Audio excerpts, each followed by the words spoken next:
Hey guys, Kurt Sawyer here, Sawyer's Maple Farm. Back again for another quick update. It is like 65 degrees out here. Snow's melting like crazy. So we decided we'd go get our pipe spooler out of the woods. I don't know, can you see it? There it is. Yep, right there behind me. Decided to get that out of the woods, and because it's so hot out here, we really need to clean out this sap tank in our remote pump house.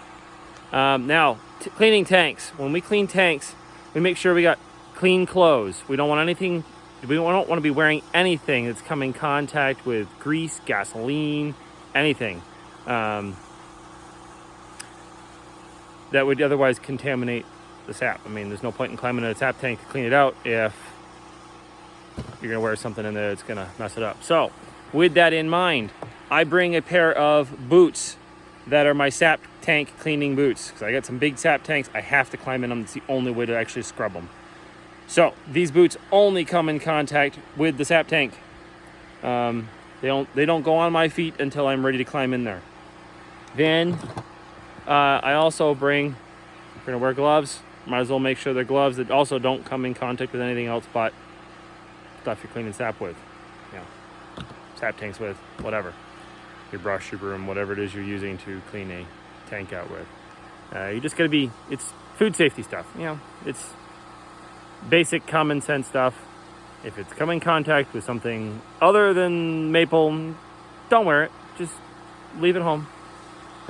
This one's an interesting challenge because it's like basically a mile by sled to this point to get here. So we had to haul in buckets of water so we can clean it. And right now you hear the generator running. We're pumping that sap up over the hill back to the sugar house.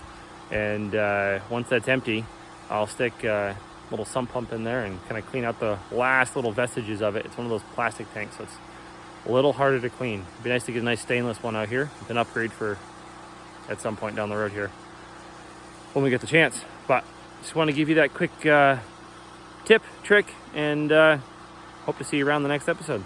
Catch you later, folks. All right, guys, this time of year, it is very critical to clean your sap tanks and your releasers. With the hot weather, your bacteria is going to go crazy eating the sugar in your sap. So the cleaner you can keep your sap tanks, your releasers, maybe your pump lines, whatever. If you got a pump line, you got to pump your sap, suck it dry. If you've got a tank, you need to clean it. Make sure you rinse it out with water, scrub it down, get that nice and clean. Same thing with your releasers. If you can, close your valves off. Close your valves off to your woods, or if you do it on like a cold morning or when the least amount of sap flow, and open up your releaser. Make sure you scrub that out, rinse that with clean water, and that's basically what we do this time of year. Oh, take your sap when you got it, boil it as soon as you can. Get your sap to your sugar house, get it processed, get it boiled. The sooner you can do that, the more sugar you will be saving, the more syrup you'll be making in the end, in the long run. It's a lot of extra work this time of year when it gets warm, but that's just the way of it. If you want to stay on top of it and make more syrup, that's what you got to do to keep things clean. So clean, clean, clean this time. The other thing I got to mention is flavor. If you're doing all this, you're going to retain a good syrup flavor. You're not going to get any weird off flavors or it's just going to be a lot better. You're not going to get the off flavors anyways, and you'll make better syrup. And if you stay on top of it, like in the hot weather, you might get a cold spell yet. I mean, you're sugar makers, you know how this goes. It gets warm for a few days and then it cools off again. So if you stay on top of it during the hot weather, you'll still be making good syrup again when you get into the cold weather. Doesn't get much better than this. Short sleeves, 65 degrees, and snowmobiling. Woohoo!